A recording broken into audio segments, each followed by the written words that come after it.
সুপ্রিয় দর্শক বন্ধুরা, আপনাদের আমন্ত্রণ জানাচ্ছি বাংলাদেশ টেলিভিশনের মেধাভিত্তিক প্রতিযোগিতামূলক অনুষ্ঠান জাতীয় টেলিভিশন বিতর্ক প্রতিযোগিতার তৃতীয় রাউন্ডের আজকের আয়োজনে। আপনারা জানেন বিগত শতাব্দী থেকেই জাতীয় টেলিভিশন অর্থাৎ বাংলাদেশ টেলিভিশন নিয়মিতভাবে আয়োজন করছে এই বিতর্ক প্রতিযোগিতা। তবে এখন নতুনের ধারায় নতুনভাবে নতুন আয়োজনে আমরা সাজিয়েছি আমাদের আজকের বিতর্ক অনুষ্ঠানটি। তো ভয় পাবেন না, আমাদের মৌলিকত্ব এবং নতুনত্বের এক অপূর্ব সংমিশ্রণ থাকবে আমাদের আজকের প্রয়াসে।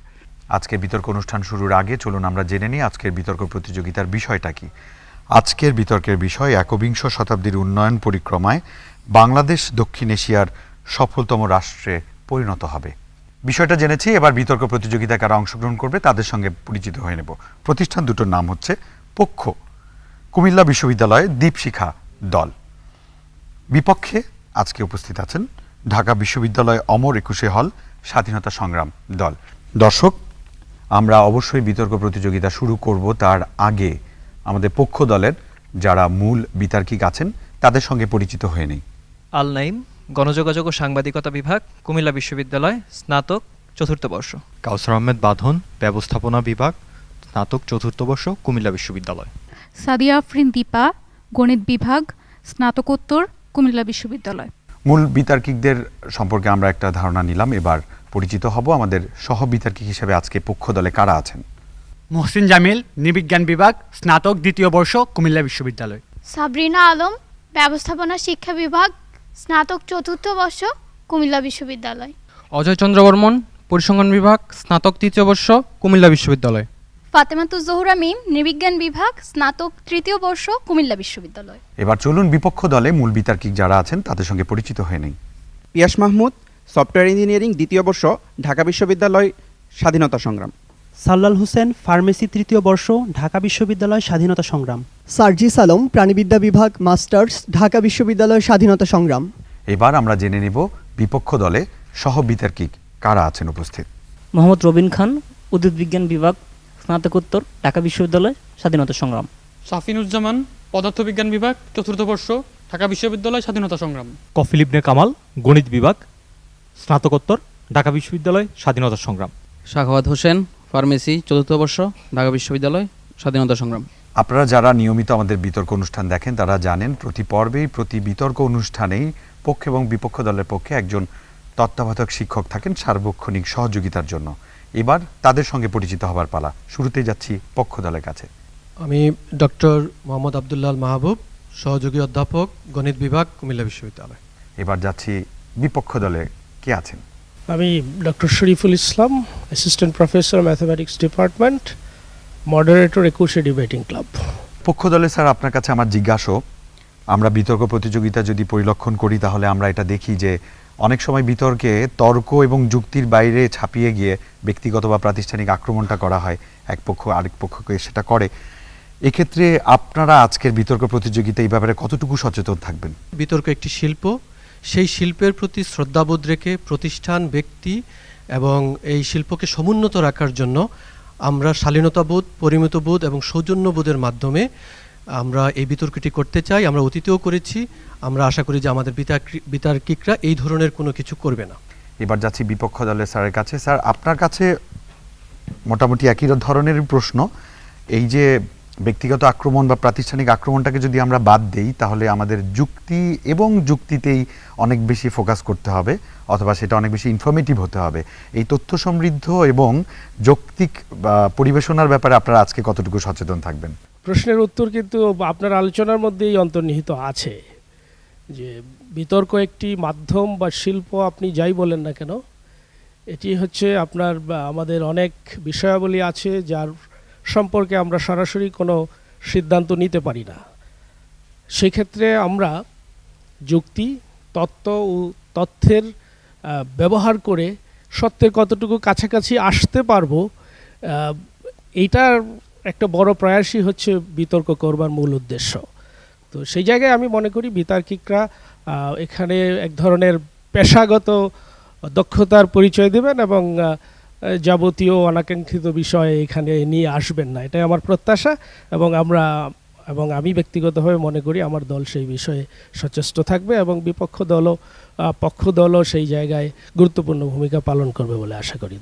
বিতর্ক যুদ্ধে অবতীর্ণ হবেন আমাদের পক্ষ এবং বিপক্ষ দল, কিন্তু যাদের ছাড়া আমরা আজকের যুদ্ধের রায় জানতে পারবো না, সেই বিজ্ঞ বিচারক মণ্ডলীদের আমি বিনীত অনুরোধ জানাচ্ছি তাদের নির্ধারিত আসন গ্রহণ করার জন্য। বিনীত অনুরোধ জানাচ্ছি জনাব মোহাম্মদ আব্দুল মান্নান, প্রাক্তন বিতার্কিক, কথা সাহিত্যিক এবং ট্রেজারার, বঙ্গমাতা শেখ ফজিলাতুন্নেসা মুজিব বিজ্ঞান ও প্রযুক্তি বিশ্ববিদ্যালয়। আমি বিনীত অনুরোধ জানাচ্ছি জনাব মীর খায়রুল আলম, যুগ্ম সচিব, অতিরিক্ত মহাপরিচালক, বিএমইটি। আমি বিনীত অনুরোধ জানাচ্ছি আনম ফাইজুল হক জুরিক, 14তম জাতীয় টেলিভিশন বিতর্ক প্রতিযোগিতায় চ্যাম্পিয়ন দলের বিতার্কিক এবং গণপ্রজাতন্ত্রী বাংলাদেশ সরকারের উপসচিব। দর্শক বন্ধুরা, পরিচিতি পর্ব শেষ, এবার আমরা চলে যাব মূল বিতর্ক যুদ্ধে। তার আগে যুদ্ধের নিয়মটি আমরা সবাইকে জানিয়ে দিই। বিতার্কিকদের অবগতির জন্য এবং আপনাদের জ্ঞাতার্থে জানাচ্ছি যে উভয় দলকে তাদের যুক্তি তর্ক উপস্থাপনের জন্য সর্বমোট 19 মিনিট সময় প্রদান করা হবে। অংশগ্রহণকারী দল দুটো নিজেরাই নির্ধারণ করবে যে তারা এই 19 মিনিটের সময়ের কতটুকু গঠনমূলক পর্ব এবং যুক্তিখণ্ডন পর্বের জন্য ব্যবহার করবেন। তাছাড়া অংশগ্রহণকারী বিতার্কিকেরা কে কত মিনিট বক্তব্য রাখবে সেটিও দলগুলো নির্ধারণ করতে পারবে। যুক্তিখণ্ডন পর্বে প্রয়োজন বোধে উভয় দলই একজন অতিরিক্ত বিতার্কিককে সুযোগ প্রদান করতে পারবে, অথবা গঠনমূলক পর্বের বিতার্কিকদের যে কেউ একজন যুক্তিখণ্ডন করতে পারবেন।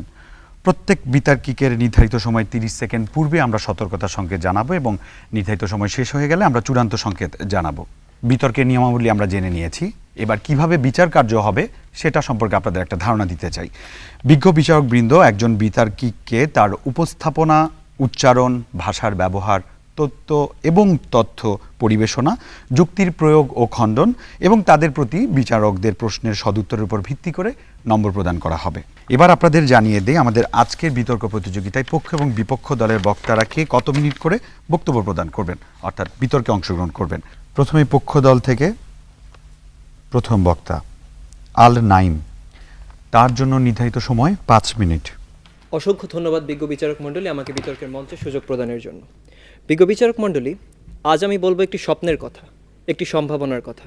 যেই স্বপ্ন বা সম্ভাবনাটি দেখেছিলেন জাতির পিতা বঙ্গবন্ধু শেখ মুজিবুর রহমান বাংলাদেশকে নিয়ে। কেননা আজকে বিতর্কের বিষয়টি হচ্ছে একবিংশ শতাব্দীর উন্নয়ন পরিক্রমায় বাংলাদেশ দক্ষিণ এশিয়ার সফলতম রাষ্ট্রে পরিণত হবে। কিছু প্রপঞ্চ সংজ্ঞানের দাবি রাখে সরাসরি প্রপঞ্চ সংজ্ঞায়নে চলে যাচ্ছি। একবিংশ শতাব্দী বলতে আজকে আমরা বোঝাচ্ছি 2001 থেকে 2099 সাল। উন্নয়ন একটি তাৎপর্যপূর্ণ শব্দ, এক একজন তাত্ত্বিক একে এক একভাবে সংজ্ঞায়ন করেছেন।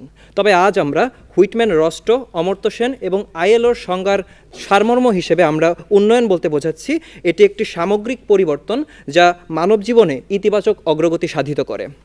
বিজ্ঞ বিচারক মণ্ডলী, সফলতম রাষ্ট্র বলতে আজকে আমরা বোঝাচ্ছি যে স্বপ্ন নিয়ে বাংলাদেশ গড়ে ওঠার যেই স্বপ্নটি ছিল, 1971-এ যেই স্বপ্ন নিয়ে আমরা দেশ গড়ার তাগিদে নেমেছিলাম, অর্থাৎ অর্থনৈতিকভাবে স্বাবলম্বী হয়ে মানবিক মূল্যবোধ সম্পন্ন একটি অসাম্প্রদায়িক, আত্মমর্যাদাশীল এবং উন্নত দেশ হিসেবে বিশ্বের বুকে সুপ্রতিষ্ঠিত হওয়াকেই আমরা একটি সফল রাষ্ট্রের উদাহরণ হিসেবে দেখছি।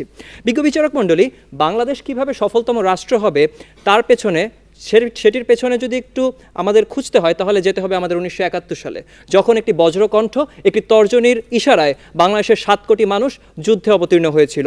যুদ্ধ সম্পর্কে সম্পূর্ণ অজ্ঞ একটি জাতি তৎকালীন বিশ্বের অন্যতম শ্রেষ্ঠ একটি সৈন্যদলের বিপক্ষে যুদ্ধে ঝাঁপিয়ে পড়েছিল এবং জয়লাভ করেছিল। বিজ্ঞ বিচারক মণ্ডলী, কিন্তু আমরা দেখতে পাই 1975-এ আমাদের এই স্বপ্ন ভঙ্গ হয়। আমাদের অজানা নয় যে এরপর একটি দীর্ঘ পরিক্রমায় আমরা একটি স্বৈরতান্ত্রিক শাসনের মধ্য দিয়ে গিয়েছি। মুক্তিযুদ্ধের বিরুদ্ধ শক্তির কাছে কুক্ষিগত ছিল আমাদের ক্ষমতাটি। কিন্তু বিজ্ঞ বিচারক মণ্ডলী, আমরা যে কারণে আজকে আবার নতুনভাবে স্বপ্নটি দেখছি সেটি হচ্ছে 2008 সাল থেকে যখন বঙ্গবন্ধুর আদর্শ আবার এদেশে পরিচালিত হতে শুরু করে এবং আমরা দেখতে পাই যে মানবসূচক উন্নয়ন, সামগ্রিক উন্নয়ন, আর্থসামাজিক উন্নয়নে আমাদের যে অসামান্য অবদান, ঈর্ষণীয় সাফল্য, আমরা বিশ্বের মধ্যে একটি সুপ্রতিষ্ঠিত অবস্থায় যাচ্ছি, সেই জায়গাটি থেকে আজকে আমরা সাফল্যটি দেখতে পাই। সেই জায়গা থেকেই মনে করি যে আমরা একটি সফলতম জাতি হিসেবে অভিষেক ঘটাবো। বিজ্ঞ বিচারক মণ্ডলী, আমি যদি একটু সংক্ষেপে গত 1 দশকের অর্জনটি আপনাদেরকে বলি, আমরা দেখব যে জনপ্রতি জাতীয় আয়, রেমিটেন্স, বয়স্ক সাক্ষরতার হার, প্রাথমিক শিক্ষার হার, প্রত্যাশিত আয়ু, মাতৃমৃত্যু, শিশু মৃত্যু থেকে শুরু করে বাংলাদেশের আর্থসামাজিক প্রতিটি খাতেই বাংলাদেশ স্বয়ংসম্পূর্ণ হতে যাচ্ছে। বাংলাদেশের যে উন্নয়ন সেটি ত্বরান্বিত হচ্ছে। বিজ্ঞ বিচারক মণ্ডলী, বৈশ্বিক পরিমণ্ডলে আমরা দেখি কৃষিতে খাদ্যশস্য, ধান, মাছ উৎপাদন এবং যেই প্রবৃদ্ধির হার, অর্থাৎ সারা বিশ্বে যেখানে সর্বোচ্চ ছিল 6.7, সেখানে বাংলাদেশ ছিল 6.8। এই যে ঈর্ষণীয় একটি সাফল্য, সাফল্য, এটি আমাদেরকে স্বপ্ন দেখায় যে আমরা একটি সফলতম রাষ্ট্র হিসেবে বিশ্বের বুকে মাথা উঁচু করে দাঁড়াতে যাচ্ছি, যেখানে আমাদের একটি সুনির্দিষ্ট পরিকল্পনা রয়েছে 31, 41 এবং 2100 সালের, এবং সেই পরিকল্পনাগুলো আমরা অর্জনের দিকে এগিয়ে যাচ্ছি। সেই প্রেক্ষাপটেও কেন আজকে আমরা সফলতম হব না, বা কেন আমাদের এই পরিকল্পনাটি ব্যর্থ হবে, এই প্রশ্নের উত্তরটি আমরা বিরোধী দলের কাছে পেয়ে যাচ্ছি। সর্বশেষে বলতে চাই, বাঙালি বীরের জাতি, 71-এ যেভাবে আমরা জয়লাভ করেছিলাম, যেভাবে পদ্মা সেতু হবে না বলেছিল বিশ্বব্যাংক, কিন্তু আমরা করে দেখিয়েছি, সেরকম অসংখ্য অসম্ভব কাজের সাক্ষী যেরকম আমরা আছি, ঠিক তেমনি আমরা অদূরেই আমরা বিশ্বের বুকে সফলতম একটি রাষ্ট্র হিসেবে প্রতিষ্ঠিত হব, এবং আমরা বলবো, একটি বাংলাদেশ, তুমি জাগ্রত জনতার, সারা বিশ্বের বিস্ময়, তুমি আমার অহংকার। ধন্যবাদ বিজ্ঞ বিচারক মণ্ডলী, ধন্যবাদ সবাইকে। বিপক্ষ দল থেকে প্রথম বক্তা আসছেন পিয়াস মাহমুদ, তার নির্ধারিত সময় 5 মিনিট। ধন্যবাদ মাননীয় বিজ্ঞ বিচারক মণ্ডলী আমাকে সুযোগ প্রদানের জন্য। আজকের বিতর্কের বিষয় নির্ধারিত হয়েছে 21 শতাব্দীর উন্নয়ন পরিক্রমায় বাংলাদেশ দক্ষিণ এশিয়ার সফলতম রাষ্ট্রে পরিণত হবে। পুরো বিতর্কের আজকে তাদের সংজ্ঞায়নে দক্ষিণ এশিয়া শব্দটি উপেক্ষিত হয়েছে। আমরা বিশ্বাস করি বাংলাদেশ একটি সফল রাষ্ট্র, কারণ বাংলাদেশ তার নিজের যেই উন্নয়ন পরিক্রমায় আছে তাতে এগিয়ে যাচ্ছে, কিন্তু আমাদের অন্যতম বিরোধিতার জায়গাটি হচ্ছে বাংলাদেশ অন্যতম সফল নয়, বরং বাংলাদেশ সফলতম রাষ্ট্র। সেই রাষ্ট্রটি সফল যারা নিজের চাহিদার যোগানের সাথে সামগ্রিকভাবে, মোটামুটিভাবে, আংশিকভাবে যোগানের অবস্থান প্রদান করতে পারে। সেই রাষ্ট্রটি সফলতর অনেকগুলো রাষ্ট্রের ভিতরে যারা তাদের নিজেদের চাহিদার প্রত্যাশিত অংশ পূরণ করতে পারে, এবং সফলতম হচ্ছে সেই রাষ্ট্রটি যেই রাষ্ট্র সবগুলো রাষ্ট্রের ভিতরে সবচেয়ে উন্নত অবস্থানে থাকে। অর্থাৎ সফলতম হচ্ছে ওয়ান অফ দ্য গ্রেটেস্ট নয়, বরং দ্য গ্রেটেস্ট। মাননীয় সভাপতি, আজকে প্রতিপক্ষ দলকে দেখিয়ে যেতে হবে বাংলাদেশ সফলতার মানদণ্ডে নির্ধারিত ক্ষেত্রসমূহে সামগ্রিকভাবে দক্ষিণ এশিয়ার সবগুলো রাষ্ট্র থেকে কিভাবে সবচেয়ে এগিয়ে থাকে, এবং আমরা যদি দেখিয়ে যেতে পারি একটি মাত্র দেশ যেমন ভারত যদি বাংলাদেশ থেকে এগিয়ে থাকে, তবে বাংলাদেশ অন্যতম সফল রাষ্ট্র হলেও পুরোপুরিভাবে সফলতম রাষ্ট্র হবে না। আমরা যদি আজকে ভারতের সঙ্গে আমাদের বাংলাদেশের শিক্ষা এবং স্বাস্থ্যের দিকে তাকাই, তাহলে আমরা ব্যাপক পার্থক্য দেখতে পারবো। আর চতুর্থ শিল্প বিপ্লব, এই 21 শতাব্দীতে যে চতুর্থ শিল্প বিপ্লব সংগঠিত হবে, তা কিন্তু তথ্য প্রযুক্তির মাধ্যমে সংগঠিত হবে। আর আজকে যখন আমরা শিক্ষা ব্যবস্থায় দেখতে যাই, যখন সারা এশিয়ার মধ্যে, দক্ষিণ এশিয়ার মধ্যে শ্রেষ্ঠ বিশ্ববিদ্যালয়গুলোর তালিকা করা হয়, তখন দেখা যায় সেই জায়গায় ভারতের বিশ্ববিদ্যালয়গুলো বাংলাদেশের বিশ্ববিদ্যালয়গুলোর মান সূচকে অনেক এগিয়ে আছে। আজকে ভারতের যেই তথ্য প্রযুক্তির সর্বোচ্চ বিশ্ববিদ্যালয়টাও ভারতে, এবং শুধু দক্ষিণ এশিয়ায় নয়, বরং পুরো বিশ্বে ভারতীয় মাল্টিন্যাশনাল কোম্পানিগুলোর সিইও আজকে ভারতের। কারণ কি? কারণ তাদের শিক্ষা ব্যবস্থায় আমাদের দেশ থেকে অনেক এগিয়ে। এবং স্বাস্থ্যক্ষেত্রে, পুরো পৃথিবীর ক্ষেত্রে যদি আমরা চিন্তা করি, তাহলে স্বাস্থ্যক্ষেত্রে ইন্ডিয়া হচ্ছে চতুর্থ, এবং দক্ষিণ এশিয়ায় স্বাস্থ্যক্ষেত্রে ইন্ডিয়া হচ্ছে সর্বপ্রথম, যেই ক্ষেত্রে আমাদের স্বাস্থ্য খাতের দুর্বলতা দিন দিন বৃদ্ধিই পাচ্ছে। মাননীয় সভাপতি, দেখুন ভবিষ্যৎ প্রতিকূলতার ব্যাপারটি। বর্তমানে ভবিষ্যৎ প্রতিকূলতার হিসেবে যেই বিষয়টি সবচেয়ে বেশি উল্লেখযোগ্য তা হচ্ছে জলবায়ু পরিবর্তন। এবং জলবায়ু পরিবর্তনের ফলে আমাদের দেশের একটা নিম্নাঞ্চল যেটা বন্যায় প্লাবিত হয়ে যেটা ভূমি তলিয়ে যাবে, তার ফলে কি হবে? তার ফলে আমাদের এই প্রতিকূলতা মোকাবেলা করার জন্য আরও নতুন নতুন পরিকল্পনা নিতে হবে। তার আজই বদ্বীপ পরিকল্পনার কথা বলেছেন। সেই বদ্বীপ পরিকল্পনার ক্ষেত্রে কিন্তু শুধু নদী নালা এবং তা নিয়ে যে নদী নালাগুলোকে কীভাবে বৃদ্ধি করা যাবে এবং বন্যা দুর্গত থেকে কীভাবে রক্ষা করা যাবে সেই বিষয়গুলো নিয়ে কথা বলে, কিন্তু সমুদ্র গর্ভে বাংলাদেশ তলিয়ে যাওয়া থেকে কিভাবে উত্তরণ করবে সেই বিষয়টি নিয়ে বিস্তারিত আলোচনা হয়নি। মাননীয় সভাপতি, এই যে ভবিষ্যৎ প্রতিকূলতা এইটা ভারতের ক্ষেত্রেও যেমন আছে, আমাদের দেশের ক্ষেত্রেও আছে। তবে ভবিষ্যৎ প্রতিকূলতাটা ভারতের তুলনায় আমাদের বেশি, এবং আমাদের দেশ যেহেতু আকারে ভৌগোলিকভাবে খুবই ছোট একটা অবস্থানে আছে, তার ফলে আমাদের দেশের এই অসুবিধাগুলো বেশি পরিমাণে হবে। আমার দলের পরবর্তী বক্তাগণ তাদের পরবর্তী স্ট্যান্ড পয়েন্টগুলো আরও ব্যাখ্যা করা যাবেন। ধন্যবাদ সবাই। এবার পক্ষ দল থেকে দ্বিতীয় বক্তা কাউসার আহমেদ বাঁধন, তার জন্য নির্ধারিত সময় 5 মিনিট 30 সেকেন্ড। ধন্যবাদ বিচারক মণ্ডলী। আজকের বিতর্কের বিষয় নির্ধারিত হয়েছে 21 শতাব্দীর উন্নয়ন পরিক্রমায় বাংলাদেশ দক্ষিণ এশিয়ার সফলতম রাষ্ট্রে পরিণত হবে। প্রথমে আমি চলে আসি কিভাবে আমরা সফলতম রাষ্ট্রে পরিণত হব এবং এর সক্ষমতাটু আছে। আমরাও মেনে নিচ্ছি আজ আমরা সফল দেশ। শুরু করছি 1972 সালে, যেখানে আমাদের জাতীয় বাজেট ছিল 4,985 কোটি টাকা, সেটি আমরা 6 লাখ কোটি টাকার বাজেটে পরিণত করেছি। 0 টাকার বৈদেশিক মুদ্রার রিজার্ভ আজ $42 বিলিয়ন পরিণত হয়েছে, এবং একসময়ের 58% দারিদ্রতার হার আজকে 25 শতাংশে রয়েছে। খেয়াল করে দেখুন, আজকে রপ্তানিতে যেখানে 85% পোশাক শিল্প, তা পেরিয়ে আমরা আজকে জিডিপিতে সেবা খাত 52% এবং শিল্প 33%, যেখানে নতুন করে আমরা 5টা খাত যুক্ত করতে পেরেছি, যেগুলো হচ্ছে আমাদের হোম টেক্সটাইল, কৃষি, চামড়া এবং পাটজাত, যেগুলো $1 বিলিয়ন পরিণত হচ্ছে। অর্থাৎ স্বাধীনতার এই 50 বছরে যদি আমরা এতটুকু আসতে পারি, তবে 78 বছরে কেন আমরা সফলতম রাষ্ট্রে পরিণত হব না, সেটি হচ্ছে সবচেয়ে বড় প্রশ্ন। চলে আসুন, আজকে সবচেয়ে বড় প্রশ্ন, কেন আমরা দক্ষিণ এশিয়ার সফলতম হব, এর একটি সামগ্রিক বিচার বিবেচনা আমরা আজকে দেখিয়ে দিয়েছি। প্রথমেই তুলে আসি বিখ্যাত অর্থনীতিবিদ অমর্ত্য সেন, তার একটি বই an uncertain glory, India and it's contradiction, বইয়ের 58 থেকে 59 পৃষ্ঠা যদি আপনি খুলে ধরেন, যেটি 2011 সালে লিখিত হয়েছিল, সেখানে বাংলাদেশ সম্পর্কে প্রথম মন্তব্য এটি ছিল যে 2 দশকে ভারতের তুলনায় বাংলাদেশের জীবনমানের প্রভূত উন্নয়ন হয়েছে। খেয়াল করুন, প্রভূত উন্নয়ন। তিনি ওই বইয়ে বাংলাদেশে আরও তুলে ধরেন যে সামগ্রিকভাবে শিক্ষা খাতে বাংলাদেশের অনেক এগিয়ে। খেয়াল করে দেখুন, আজ ভারতে এমন অনেক বেশি রাজ্য রয়েছে যেখানে শিক্ষার আলো পৌঁছায়নি, যেখানে আজও পয় নিষ্কাশনের ব্যবস্থা নেই, যেখানে আজও প্রতি 10 মিনিটে একটি ধর্ষণ হয়। কিন্তু আজ বাংলাদেশে আমরা নারী শিক্ষা, নারী নিরাপত্তা নিশ্চিত করেছি। আজ আমাদের ধর্ষণের হিসাব 10 মিনিটে বা ঘন্টায় করতে হয় না। আচ্ছা, আজ যদি নারী সমানতায়নের কথা বলি, তাহলে বাংলাদেশ লিঙ্গ সমতায় 50তম অবস্থানে রয়েছে, যেখানে দক্ষিণ এশিয়ার কোনো দেশ 100-র মধ্যেই প্রবেশ করতে পারেনি।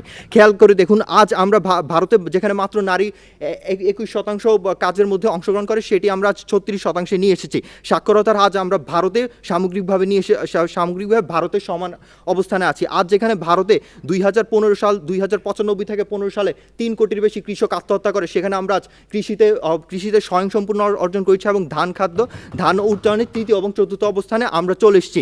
খেয়াল করে দেখুন, আজকে তাহলে তারা অর্থনৈতিক সামগ্রিক উত্তরটি পাননি, তারা চেয়েছেন যে রাজনৈতিক স্থিতিশীলতা। খেয়াল করে দেখুন, আজ যখন মুক্তিযুদ্ধের অপশক্তির হাত থেকে আমরা মুক্তি পেয়েছি, তখন আমাদের দেশ সবচেয়ে বেশি রাজনৈতিক স্থিতিশীল হয়েছে। সেখানে ভারতে আমরা ধর্মীয় অসহিষ্ণুতা দেখতে পাই। ভারতে দিল্লির দাঙ্গার কথা গত 2-3 বছর আগে সম্ভবত আমাদের প্রতিপক্ষ বন্ধু ভুলে গিয়েছেন। তারা আজকে বস্তুগত দৃশ্যমান অবকাঠামো উন্নয়নের কথা বলছে। আজ আমরা নিজস্ব অর্থায়নে পদ্মা সেতু করতে পারছি। আজ আমরা নিজস্ব অর্থায়নে আমাদের দেশে রাশিয়ার পরমাণু বিদ্যুৎ কেন্দ্র করতে পারছি। অর্থাৎ বিশ্ব রাজনীতির পরাশক্তিগুলোকে আমাদের দেশে নিজেদের দেশের মধ্যে যুক্ত করতে পারছি। আজ অবস্তুগত কথা বলছে তারা। শিক্ষা এবং তথ্য প্রযুক্তি খাতে তো দেখিয়ে দিয়ে গেলাম কীভাবে অমর্ত্য সেনের তথ্যমতে আমরা প্রভূত আগে এগিয়েছি। আজ আমরা ভারতকে দুইবার হচ্ছে মাথাপিছু আয় পেছনে ফেলেছি। অর্থাৎ আমরাই একমাত্র দেশ যারা দক্ষিণ এশিয়াকে সামগ্রিকভাবে এগিয়ে সফলতম রাষ্ট্রে পরিণত হব। আজকে তাদেরকে দেখিয়ে দিতে হবে কেন আমরা 78 বছরে এই রূপকল্প 2041 সালে এতটুকু এসেও বাকিটা যেতে পারবো না, কেন আমরা সফলতম রাষ্ট্রে পরিণত হব না, আর কিভাবে সামগ্রিকতার প্রমাণ তারা দিতে চান। ধন্যবাদ মাননীয় বিচারক মণ্ডলী, ধন্যবাদ সবাইকে। বিপক্ষ দল থেকে দ্বিতীয় বক্তা সাল্লাল হোসেন, তার নির্ধারিত সময় 5 মিনিট। ধন্যবাদ বিজ্ঞ বিচারক মণ্ডলী। বিজ্ঞ বিচারক মণ্ডলী, এতক্ষণ তাদের বক্তব্য শুনে মনে হলো বাংলাদেশ আমার স্বপ্ন, এরকম একটা উপস্থিত বক্তৃতা শুনছিলাম, কারণ তারা কোনো যুক্তি দিয়ে আজকের বিষয়গুলো দেখাতে পারেনি। মাননীয় সভাপতি, লক্ষ্য করুন, তারা আজকে বাংলাদেশের যে অর্থনীতির কথা বললো, তারা বলল বাংলাদেশ পোশাক শিল্প সহ বিভিন্ন শিল্পে অনেক বেশি উন্নয়ন করেছে। কিন্তু মাননীয় সভাপতি, এটাই একটি সমস্যা। বাংলাদেশের যে রপ্তানি অর্থনীতি, সেটি 81% তৈরি পোশাক খাতের উপর নির্ভরশীল। একটা দেশের অর্থনীতি যখন একটা ভিত্তির উপর এত বেশি নির্ভরশীল হয়ে পড়ে, তখন ভবিষ্যতে তার অর্থনৈতিক যে স্থিতিশীলতার বিষয় আসে, সেই বিষয়টি হুমকির মুখে পড়ে। সেটা যদি আমরা দেখতে পাই, ভেনেজুয়েলার দিকে তাকালে আমরা দেখতে পাবো তাদের অর্থনীতি একসময় অনেক বেশি তেলের উপর নির্ভরশীল ছিল, কিন্তু হঠাৎ করে যখন তেলের প্রভাবটি কমে গেল তাদের দেশ থেকে, তখনই তাদের দেশ একদম ভেঙে পড়লো। 21 শতাব্দীর কথা যখন আপনি বলবেন, তখন আপনাকে চিন্তা করতে হবে যে এখন বাংলাদেশ যেই অবস্থানে রয়েছে, আজ থেকে 70 বছর পরে বাংলাদেশ সেই অবস্থানে থাকতে পারবে কিনা, আপনার সামনে কি কি চ্যালেঞ্জ রয়েছে, সেই চ্যালেঞ্জগুলো আপনি মোকাবেলা করতে পারবেন কিনা। বিজ্ঞ বিচারক মণ্ডলী, একটু লক্ষ্য করুন ভবিষ্যৎ প্রতিকূলতা বাংলাদেশের কি কি রয়েছে। নাম্বার 1 সমস্যা, রোহিঙ্গা সংকট। আমাদের দেশে যে 10 লক্ষ রোহিঙ্গা রয়েছে, সেই রোহিঙ্গাদের যদি আমি পুনর্বাসন করতে না পারি, ঠিকমতো তাদেরকে তাদের দেশে ফেরত দিতে না পারি, এত বিশাল জনসংখ্যা নিয়ে আমার যে উন্নয়নগুলো আমি করব, সেই উন্নয়নগুলো টেকসই হবে কি না, সেটা একটা প্রশ্নবিদ্ধ বিষয়। বিজ্ঞ বিচারক মণ্ডলী, লক্ষ্য করুন, আমাদের জলবায়ুগত একটা সমস্যা রয়ে গিয়েছে। যেমন 2050 সালে যদি আমাদের সমুদ্রপৃষ্ঠের উচ্চতা 50 সেন্টিমিটার বৃদ্ধি পায়, তাহলে 11% এলাকা সমুদ্রগর্ভে তলিয়ে যাবে। ফলে আমাদের যে আমাদের 1,80,00,000 লোক বাস্তুচ্যুত হবে, তাদের নিয়ে আপনাদের কোনোই পরিকল্পনা নেই। আপনারা শুধু বলছেন বাংলাদেশ সফলতম হবে, বাংলাদেশ উন্নয়ন করছে, উন্নয়ন করবে, এটা আমরা বিশ্বাস করি। অর্থাৎ বাংলাদেশ একটা সফল রাষ্ট্র থাকবে। বাংলাদেশ এখন যে ডেল্টা প্ল্যান নিয়েছে বা বদ্বীপ পরিকল্পনা নিয়েছে, সেই পরিকল্পনাগুলো শুধুমাত্র যাতে বাংলাদেশ একটা সফল রাষ্ট্র হিসেবে টিকে থাকতে পারে সেজন্যই নিয়েছে। কিন্তু বাংলাদেশের এমন এখন পর্যন্ত আহামরি পরিকল্পনা নেই যেটা দেশের সফলতম হবে। বিজ্ঞ বিচারক মণ্ডলী লক্ষ্য করুন, তাহলে আমরা কি বলছি? আমরা বলছি যে বাংলাদেশ একটা সফলতম রাষ্ট্র থাকলেও বাংলাদেশের যে উন্নয়ন পরিকল্পনাগুলো রয়েছে সেই পরিকল্পনাগুলোর কারণে বাংলাদেশ সফলতম হবে না। তারা একটা উদাহরণ দিলেন যে পদ্মা সেতু তৈরি করছি, রূপপুর পারমাণবিক বিদ্যুৎ কেন্দ্র তৈরি করছি। আমরাও বলেছি বস্তুগত এবং অবস্তুগত কাঠামো।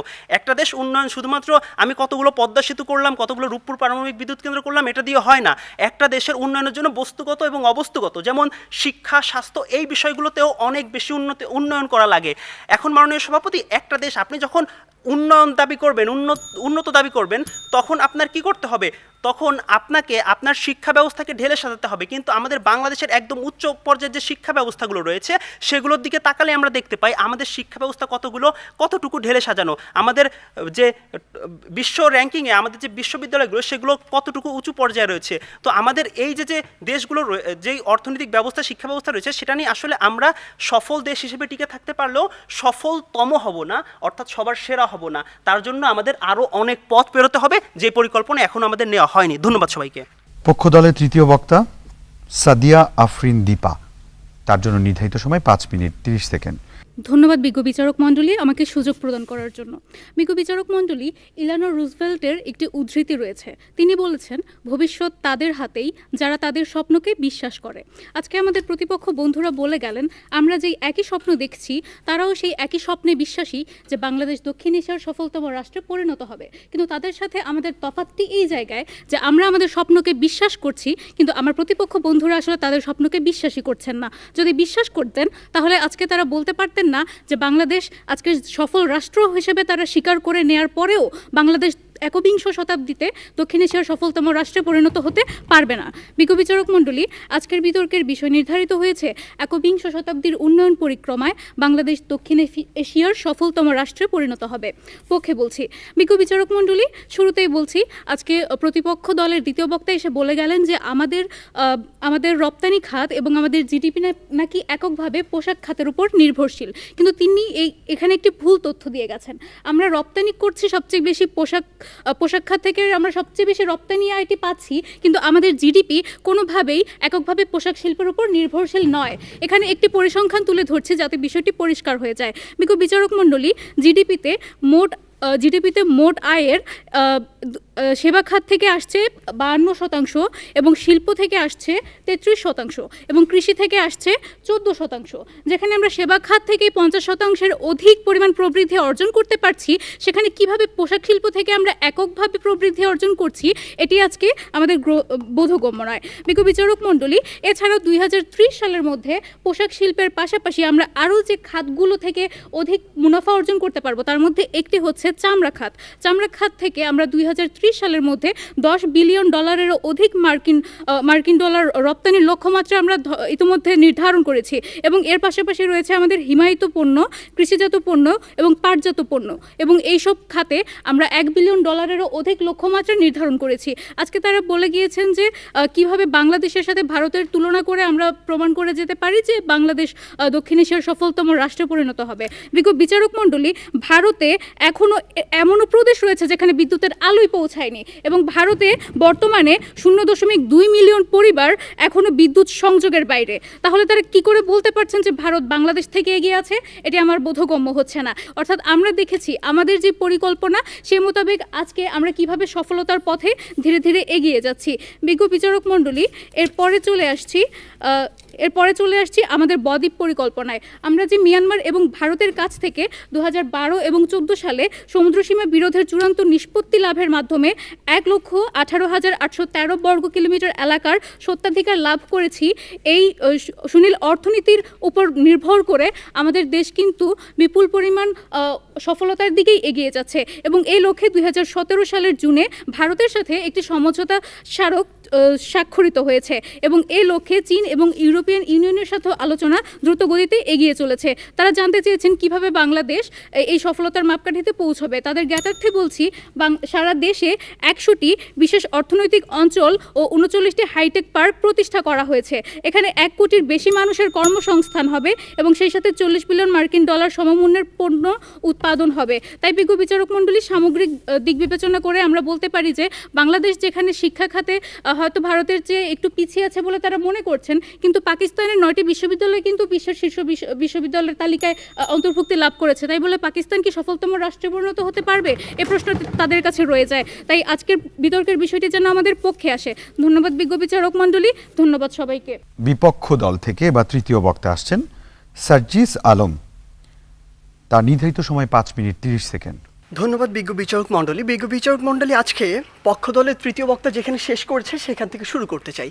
তিনি মাত্র বললেন যে ওয়ার্ল্ড র্যাঙ্কিংয়ে পাকিস্তানের 9টি বিশ্ববিদ্যালয় রয়েছে, কিন্তু সবচেয়ে দুঃখের কথা সেটি পাকিস্তানের মতো রাজনৈতিকভাবে এত বড় একটি অস্থিতিশীল দেশেরও যখন 9টি বিশ্ববিদ্যালয় 1000-এর মধ্যে র্যাঙ্কিংয়ে থাকে বিশ্বে, আমার বাংলাদেশের 3টিও থাকে না। আমার বাংলাদেশ এ কারণেই সফলতম হতে পারে না। তিনি আজকে বললেন আমরা নাকি আমাদের যে স্বপ্ন সেটিকে বিশ্বাস করি না। আমরা একটি দেশ নিয়ে যখন কথা বলবো তখন শুধু স্বপ্নের উপরে ভর করে থাকতে পারি না, ওই আবেগ দিয়ে চালিত হতে পারি না।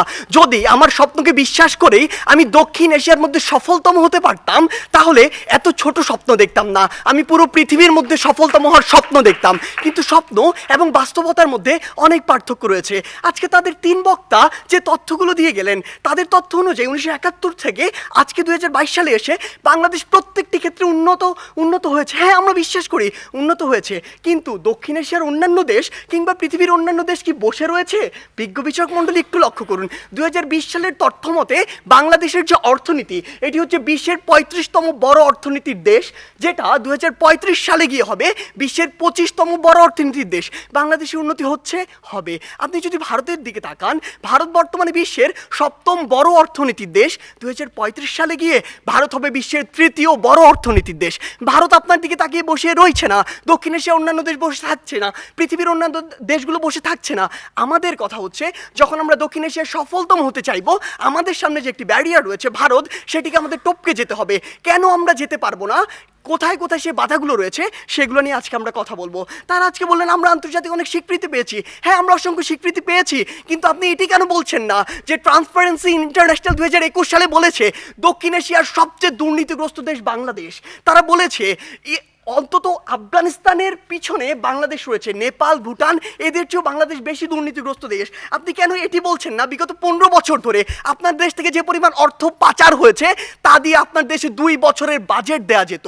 আমাদের সমস্যাগুলো এই জায়গায়। আপনি শিক্ষা নিয়ে কথা বলছেন, বাংলাদেশের শিক্ষা খাত যদি লক্ষ্য করুন, পৃথিবীর কোনো মধ্যম আয়ের দেশ, স্বল্পোন্নত দেশ কিংবা উন্নত দেশে জিডিপির মাত্র 2% শিক্ষা খাতে বরাদ্দ দেওয়া হয় না, বাংলাদেশে মাত্র 2% দেওয়া হয়। শুনে অবাক হবেন, এই 2%-এর অধিকাংশই চলে যায় আমাদের ওই শিক্ষক, কর্মকর্তা, কর্মচারীদের বেতন দিতে।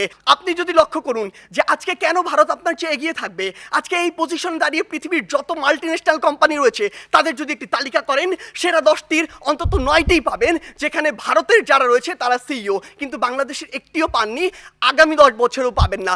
এক্ষেত্রে গুরুত্বপূর্ণ কিছু কথা রয়েছে যেগুলো আপনারা উপেক্ষা করে যাচ্ছেন। আপনারা কিভাবে ভারতের সাথে তুলনা করেন? একটু আগে একটি হাস্যকর কথা বলে গিয়েছেন যে ভারতে নাকি 0.2 মিলিয়ন, অর্থাৎ মাত্র 2 লক্ষ মানুষ বিদ্যুতের সুবিধার কাছাকাছি যেতে পারেনি। আপনি একবার চিন্তা করেছেন ভারতের জনসংখ্যা কত? 130 কোটি জনসংখ্যার একটি দেশ, আর আপনি 17 কোটি জনসংখ্যা নিয়ে ভারতের সাথে তুলনা করছেন। আপনি যদি 17কে 130-এর সাথে তুলনা করে সে অনুযায়ী গুণ করতেন, তাহলে দেখবেন ভারত আপনার চেয়ে অবশ্যই এগিয়ে রয়েছে। আপনি আজকে কথা বলছেন বাংলাদেশের বিভিন্ন খাত নিয়ে, কৃষি খাতের কথা বলছেন। বাংলাদেশের কৃষি খাতের জন্যই আমাদেরকে আরো ভুগতে হবে। বাংলাদেশের কৃষি খাতে আপনি এই জরিপে আর আপনার এই পরিসংখ্যানে যা দেখাচ্ছেন, কৃষকের কাছে যান সেটি দেখতে পাবেন না। কৃষক আজকে তার ধানে আগুন পর্যন্ত লাগিয়ে দেয়। এ হচ্ছে বাংলাদেশের অবস্থা। তাই বিজ্ঞ বিচারক মণ্ডলী, আমরা বিশ্বাস করি যে বাংলাদেশ দক্ষিণ এশিয়ার অবশ্যই সফল একটি রাষ্ট্র, তবে সফলতম হতে পারবে না। এর জন্য বাংলাদেশের আরো অনেক পথ পাড়ি দিতে হবে। ধন্যবাদ বিজ্ঞ বিচারক মণ্ডলী। এবার পক্ষ দল থেকে যুক্তি খণ্ডনের পালা। যুক্তি খণ্ডন করতে আসছেন আল নাইম, তার নির্ধারিত সময় 3 মিনিট। মাননীয় সভাপতি, আজকে আমরা একটি সময়ের ব্যাপার দেখিয়েছি যে আমাদের কাছে আছে দীর্ঘ ৭৮ বছর। স্বাধীনতার ৫০ বছরে আমরা যেই উন্নয়নগুলো সাধিত করেছি, আমাদের আর্থসামাজিক উন্নয়ন, আমাদের বিশ্বব্যাপী অবস্থান, সব কিছু দিয়ে আমরা দেখিয়েছি যে এই ক্রমবর্ধমান হারটি 2100 বা 99 সালের মধ্যে আমাদেরকে একটি সুদৃঢ় অবস্থান দিবে, আমরা একটি সফলতম অবস্থানে যাব। কিন্তু তাদের কাছ থেকে এরকম কোনো কাঠামোগত উত্তর পাইনি যে কেন আসলে এইসব খাতে আমরা আসলে সফলতম হব না। বিজ্ঞ বিচারক মণ্ডলী, তাদের বক্তব্য অনেক বেশি বিক্ষিপ্ত ছিল এই কারণে তারা একবার অর্থনীতি আনলেন। প্রথমে কিন্তু আমরা গার্মেন্টসকে সর্বোচ্চ গুরুত্ব আরোপ করিনি, পরবর্তীতে তারা আবার রাজনীতি আনলেন, পরবর্তীতে শিক্ষা আনলেন, পরবর্তীতে আবার তারা বাংলাদেশের শিক্ষকদের নিয়ে অনেক বেশি সমালোচনা করলেন। কিন্তু বিষয় হচ্ছে পৃথকভাবে এই একটিও কি সফলতম হওয়ার মাপকাঠি হতে পারে কিনা। মাননীয় সভাপতি, এই যে মূল্যস্ফীতির কথা তারা বললেন, কিন্তু এই যে দক্ষিণ এশিয়ায় চালের দাম কোন দেশে সবচেয়ে কম? বাংলাদেশে। মূল্যস্ফীতি কি বর্তমানে শুধুমাত্র বাংলাদেশের একটি সমস্যা? না মাননীয় সভাপতি, মাননীয় বিচারক মণ্ডলী, পুরো বিশ্বে ইউক্রেন রাশিয়া যুদ্ধের কারণে মূল্যস্ফীতিটি ছড়িয়ে গিয়েছে। সুতরাং তারা বাংলাদেশকে দিয়ে যেই বিষয়টি ব্যাখ্যা করতে চাচ্ছেন সফলতম হতে পারবে না, সেটি আমাদের কাছে গ্রহণযোগ্য নয়। বিজ্ঞ বিচারক মণ্ডলী, আজকে তারা শিক্ষার কথা বারবার বলছেন, কিন্তু শ্রীলঙ্কার দিকে তাকান, আজকে পাকিস্তানের দিকে তাকান। পাকিস্তানের 9টি বিশ্ববিদ্যালয়ে ওয়ার্ল্ড র্যাঙ্কিং আছে, শ্রীলঙ্কা এই রিজিয়নের, এই অঞ্চলের অন্যতম শিক্ষিত একটি দেশ, কিন্তু তারপরে তাদের অর্থনীতি কিভাবে ভেঙে পড়েছে। মাননীয় সভাপতি, আজকে তারা গার্মেন্টস শিল্পের কথা বলেন যে গার্মেন্টস শিল্পের উপর অর্থনীতি সম্পূর্ণরূপে নির্ভরশীল, কিন্তু মাননীয় সভাপতি আমরা কিন্তু খুব সুস্পষ্টভাবে আরও 5টি খাত দেখিয়ে গিয়েছি যেগুলো বর্তমানে ইতোমধ্যে $1 বিলিয়ন ব্যবসায় উন্নীত হয়েছে। বিজ্ঞ বিচারক মণ্ডলী, তারা বারবার বলছেন যে পদ্মা সেতু দিয়ে উন্নয়ন বোঝায় না, কিন্তু বিজ্ঞ বিচারক মণ্ডলী আপনাকে বুঝতে হবে যেখানে পুরো বিশ্ব এই পদ্মা সেতুটি বাস্তবায়নের পক্ষে যুক্তি দেননি, এই পদ্মা সেতুটি বাস্তবায়ন করতে পারবে না বলে বলেছেন, সেখানে আমরা এটি সফল করেছি।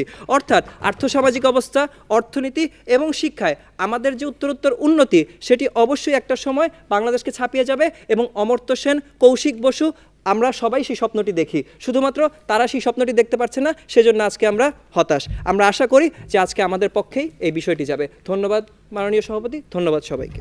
এবার বিপক্ষ দল থেকে যুক্তি খণ্ডন করতে আসছেন সার্জিস আলম, তার নির্ধারিত সময় 3 মিনিট 30 সেকেন্ড। ধন্যবাদ বিজ্ঞ বিচারক মণ্ডলী আমাকে আবার সুযোগ দেওয়ার জন্য। বিজ্ঞ বিচারক মণ্ডলী, তাদের যুক্তি খণ্ডনে তারা আজকে একটি অবাক করার মতো কথা বলেছেন, যেটা শুনে আমরা রীতিমতো খেয়ে গিয়েছিলাম। যে আমরা 3 জন বক্তা 6 থেকে 7টি ক্ষেত্র দেখিয়েছি, এই ক্ষেত্রগুলোর উপরে সামগ্রিকভাবে একটি দেশের উন্নতি নির্ভর করে। কোনোদিন একটি ক্ষেত্র দিয়ে একটি দেশের উন্নতি আমরা ডিফাইন করতে পারি না। আমরা ক্ষেত্রগুলো দেখিয়েছি ব্যবসা, রাজনীতি, শিক্ষা, শিল্প, সব কিছুর আপনার একটি সামগ্রিক সমন্বয় প্রয়োজন। আপনি কখনো একটা ক্ষেত্র দিয়ে একটা দেশকে একটা ধাপ এগিয়ে নিয়ে যেতে পারবেন, কিন্তু একটা নির্দিষ্ট এলাকায় ভূ রাজনৈতিক প্রেক্ষাপটে আপনি কখনো সফলতম হতে পারবেন না। তাই আপনার সবগুলোর সামগ্রিক একটি উন্নয়ন প্রয়োজন। কেন আজকে আগামী 100 বছরে কিংবা 80 বছরে ভারত বাংলাদেশের থেকে এগিয়ে থাকে, এখানে গুরুত্বপূর্ণ একটি জায়গা রয়েছে ভারতের ভূ রাজনৈতিক যে অবস্থান সেটি, কিন্তু তারা আজকে একবার এটি গণ্য করছেন না। কারণ দেখুন, আজকে ভারতের একটি রাজ্যেরও আয়তন বাংলাদেশের আয়তনের চেয়ে বেশি। বাংলাদেশের 3 দিক দিয়ে ভারত রয়েছে। ভারত রীতিমতো একটি পরাশক্তি হয়ে উঠছে। আজকে ভারতের আইআইটির মতো প্রতিষ্ঠান, বিশ্বের 200টি বিশ্ববিদ্যালয়ের মধ্যে ভারতের এই আইআইটি প্রতিষ্ঠানই রয়েছে 3 থেকে 4টি, কিন্তু আমার এই বাংলাদেশের কোনো বিশ্ববিদ্যালয় 1000-এর মধ্যেও থাকতে পারে না। তাহলে সমস্যাটি কোথায়? আমাদের এই শিক্ষাক্ষেত্রে উন্নত করতে হবে। আপনারা যে আর্থসামাজিক উন্নয়নের প্যারামিটারগুলো দেখাচ্ছেন, এগুলো দিয়ে আমি দরিদ্র থেকে উন্নয়নশীল মধ্যম আয়ের দেশ, উন্নত দেশ পর্যন্ত যেতে পারবো না। এই স্টেপগুলো পার করবো। আমি যখন উন্নত দেশে যাব, তখন আমার এই যে দিকগুলো রয়েছে এগুলো আমাকে উন্নত করতে হবে। আমার যে ব্যবসা, এই ব্যবসা তরুণদের জন্য একটি জায়গা সৃষ্টি করতে হবে। আজকে কি হয়েছে? আজকে হয়েছে যে পুরো বাংলাদেশের যে হাসপাতালের যে সিস্টেম, স্বাস্থ্য খাত, এটি 8 থেকে 10টি কোম্পানির হাতে, মানুষের হাতে জিম্মি রয়েছে। এটি থেকে বের হয়ে আসতে হবে। আজকে আমাদের ঢাকা শহর কেন্দ্রিক সব কিছু সেন্ট্রালাইজড হয়ে গিয়েছে, এখান থেকে ডিসেন্ট্রালাইজড করতে হবে। ঢাকা শহর পৃথিবীর বসবাসের অনুপযোগী শহরদের মধ্যে অন্যতম। এই অন্যতম হওয়ার যে কারণটি, এই অন্যতম কারণটি হচ্ছে এটি। আমাদেরকে এই জায়গাগুলোতে কাজ করতে হবে। আপনি ডেল্টা প্লেনের কথা বলছেন, আপনি প্যারিস চুক্তির কথা বলছেন।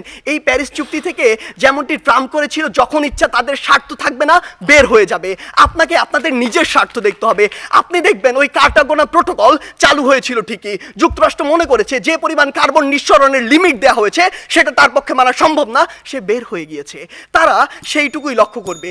তাই মাননীয় বিচারক মণ্ডলী, আমরা বিশ্বাস করি বাংলাদেশ অবশ্যই সফলতম একদিন রাষ্ট্র হবে, সেটি আমরা স্বপ্ন দেখি, কিন্তু 21 শতাব্দী শতাব্দীর মধ্যে এটি সম্ভব নয়। যখন আমাদের সামনে ভারত রয়েছে, সম্ভব হবে যদি আমরা যে সীমাবদ্ধ ক্ষেত্রগুলো দেখিয়েছি সেগুলোতে কাজ করতে পারি।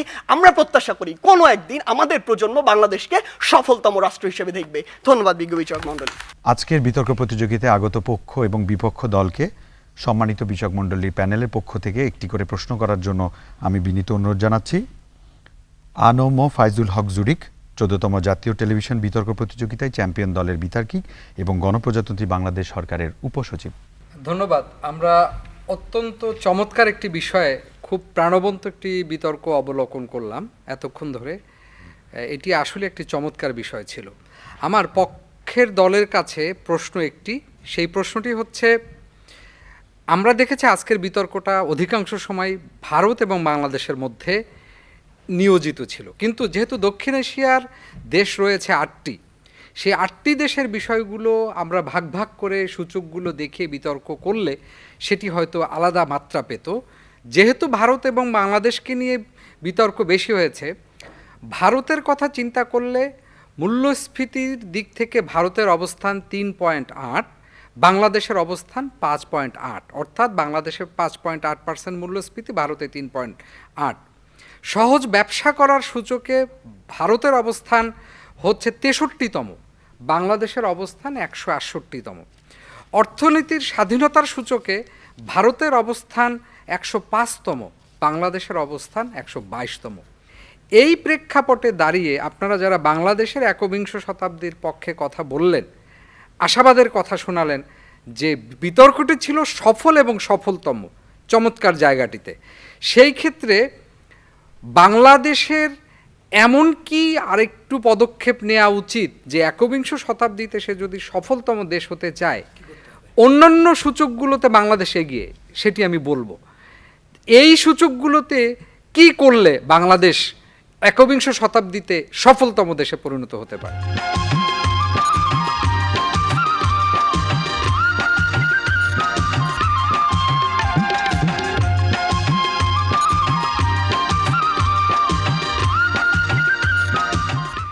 ধন্যবাদ বিজ্ঞ বিচারক মণ্ডলী আপনার সুন্দর প্রশ্নের জন্য।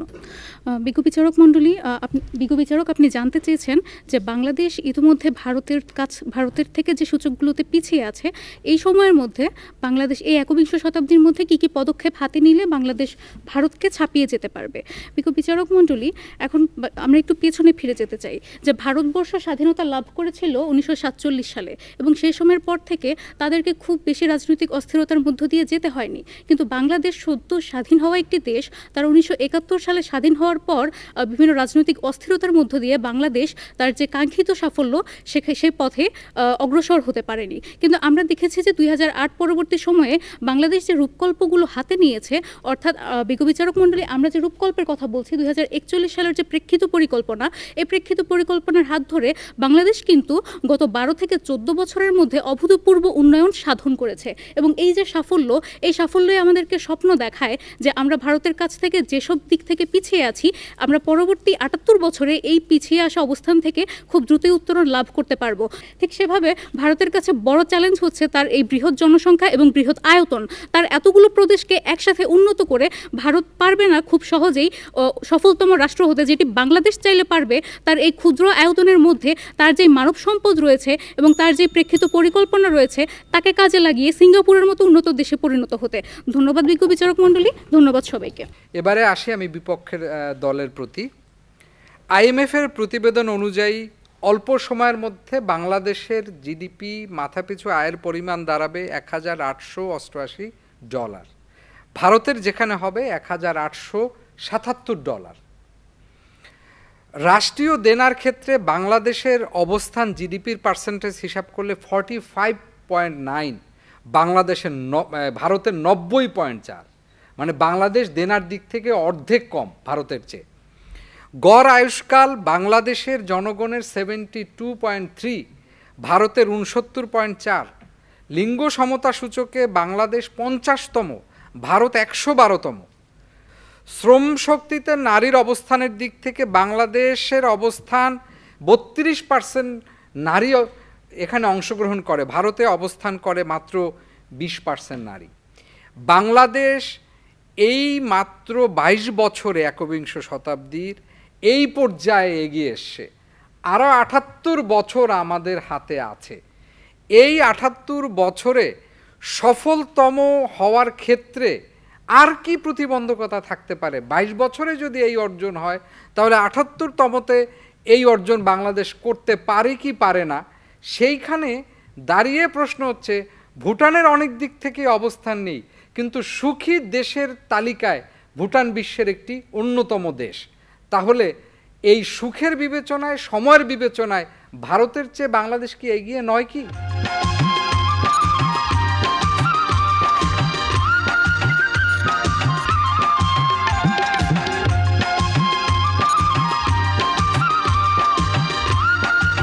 ধন্যবাদ বিজ্ঞ বিচারক মণ্ডলী আপনার প্রশ্নটির জন্য। বিজ্ঞ বিচারক মণ্ডলী, আমরা দেখেছি যে বাংলাদেশের স্বাধীনতার পর থেকে বাংলাদেশ স্বৈর শাসনের অধীনে একাধিকবার গিয়েছে, বাংলাদেশে রাজনৈতিক অস্থিতিশীলতা একাধিকবার সৃষ্টি হয়েছে।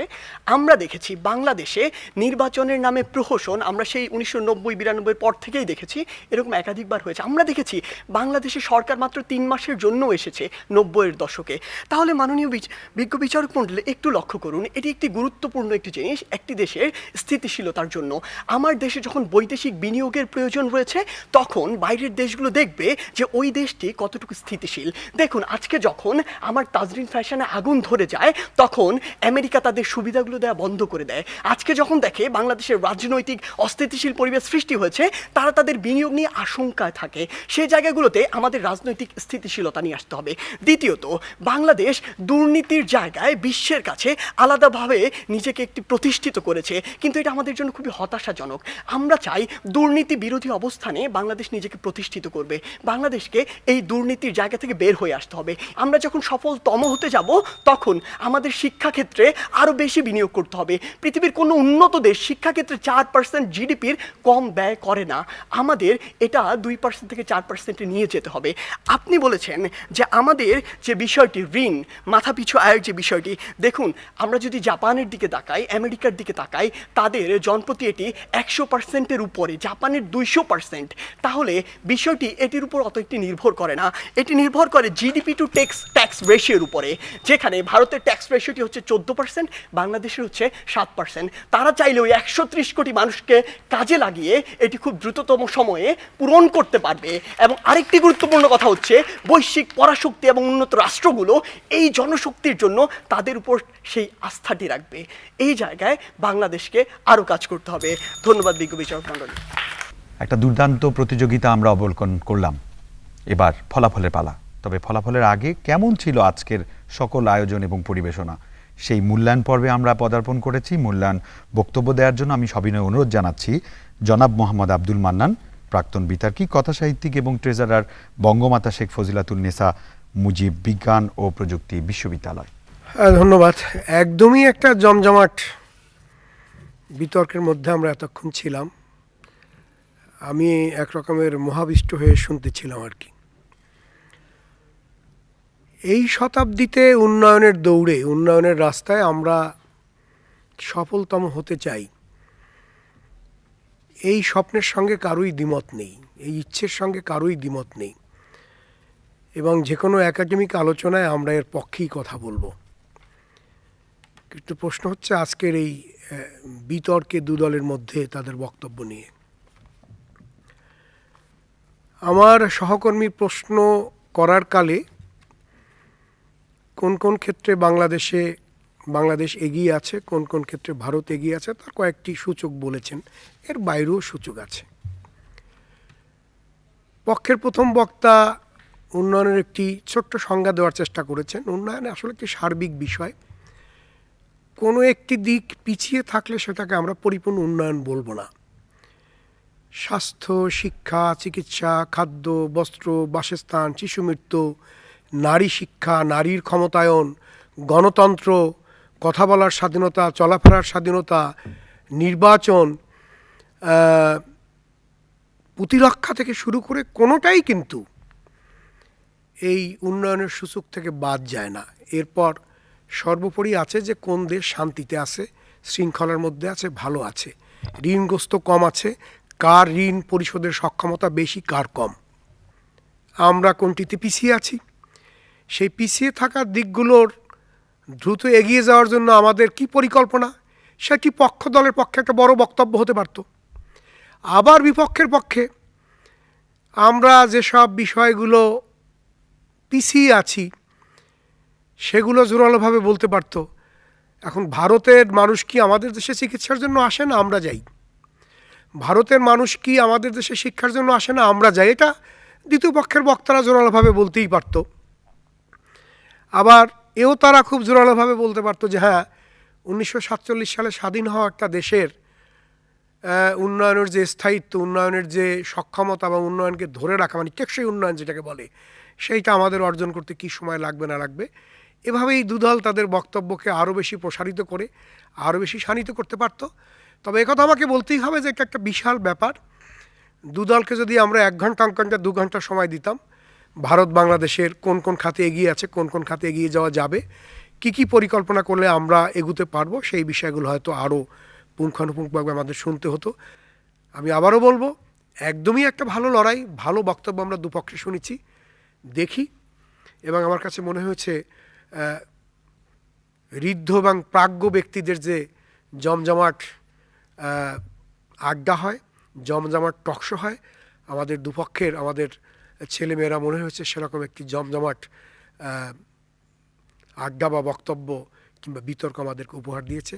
আমি সবাইকে ধন্যবাদ জানাই। একটা চমৎকার তথ্য সমৃদ্ধ এবং দুর্দান্ত বিতর্ক প্রতিযোগিতা আমরা অবলোকন করলাম।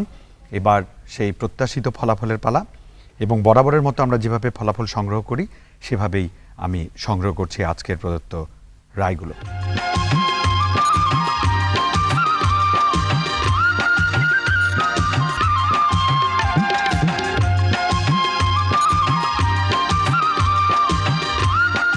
আপনারা জানেন 3 জন বিচারকের দেয়া রায় থেকে আমরা ফলাফল নির্ধারণ করি এবং সর্বোচ্চ 2টো ব্যালট যদি কারো পক্ষে যায় আমরা তাকে বিজয়ী হিসেবে গণ্য করি।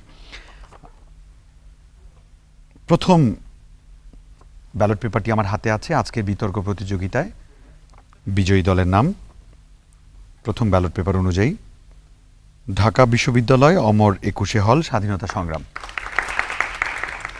এবার আমরা দ্বিতীয় ব্যালট পেপারটি হাতে নিলাম। এটাকে আমরা বলতে পারি ফলাফল নির্ধারণী ব্যালট পেপার। সম্মানিত বিচারকদের রায় বলছে দ্বিতীয় ব্যালট পেপারে আজকের বিতর্ক প্রতিযোগিতায় বিজয়ী দলের নাম ঢাকা বিশ্ববিদ্যালয় অমর 21 হল স্বাধীনতা সংগ্রাম। নিয়ম অনুযায়ী 3টি ব্যালট পেপার থেকে 2টো ব্যালট পেপারই আমাদের ঢাকা বিশ্ববিদ্যালয় আজকে যে দল স্বাধীনতা সংগ্রাম তাদের পক্ষে গেছে। অনুষ্ঠানের নিয়মানুবর্তিতায় আমি এবার তৃতীয় ব্যালট পেপারটি খুলে আপনাদের জানাচ্ছি ফলাফলটা কি। তৃতীয় ফল অনুযায়ী আজকের বিতর্ক প্রতিযোগিতায় বিজয়ী দল ঢাকা বিশ্ববিদ্যালয় অমর 21 হল স্বাধীনতা সংগ্রাম। অভিনন্দন আজকের বিজয়ী দলকে। অর্থাৎ 3টি ব্যালট পেপারই আজকে আমাদের বিজয়ী দলের পক্ষে গেছে। এবার আমাদের অনুষ্ঠানের একেবারে শেষ অংশে আমরা চলে এসেছি এবং খুঁজে নেব আমাদের কাঙ্ক্ষিত শ্রেষ্ঠ বিতার্কিককে। একই নিয়মে আমি খুঁজে বের করব প্রথম ব্যালট পেপার, অর্থাৎ আমাদের বিচারক মণ্ডলীর রায় কি বলছে। প্রথম ব্যালট পেপার বলছে আজকের শ্রেষ্ঠ বিতার্কিক সার্জিস আলম। এবার দ্বিতীয় ব্যালট পেপারটি আমার হাতে। সম্মানিত বিচারক মণ্ডলীর প্রদত্ত রায় অনুযায়ী দ্বিতীয় ব্যালট পেপার বলছে আমাদের শ্রেষ্ঠ বিতার্কিক সার্জিস আলম। অর্থাৎ 2টো ব্যালট পেপারই রায় দিয়েছে আজকের শ্রেষ্ঠ বিতার্কিক সার্জিস আলম। তবে আনুষ্ঠানিকতা শেষ করার জন্য আমি তৃতীয় ব্যালট পেপারটিও পড়ে আপনাদের জানাচ্ছি ফলাফল কি। তৃতীয় ব্যালট পেপার বলছে আজকের বিতর্ক প্রতিযোগিতায় শ্রেষ্ঠ বিতার্কিক সার্জিস আলম। বিতর্ক ততক্ষণ সুন্দর যতক্ষণ সেটা তথ্য সমৃদ্ধ এবং যৌক্তিকতায় সীমিত থাকে। আমরা বিতর্ক করব আমাদের উন্নয়নের জন্য, আমরা বিতর্ক করব আরও সামনে এগিয়ে যাওয়ার জন্য। বিতর্কে আমাদের জীবন হোক অনেক সুন্দর, সাবলীল, ঐতিহ্যময়। সবাই ভালো থাকবেন, সুস্থতা কামনা করছি, বিদায় নিচ্ছি। আর এই প্রত্যাশা করছি সবসময় আপনাদের টেলিভিশন, আমাদের সবার প্রিয় টেলিভিশন বাংলাদেশ টেলিভিশনের সঙ্গেই থাকবেন।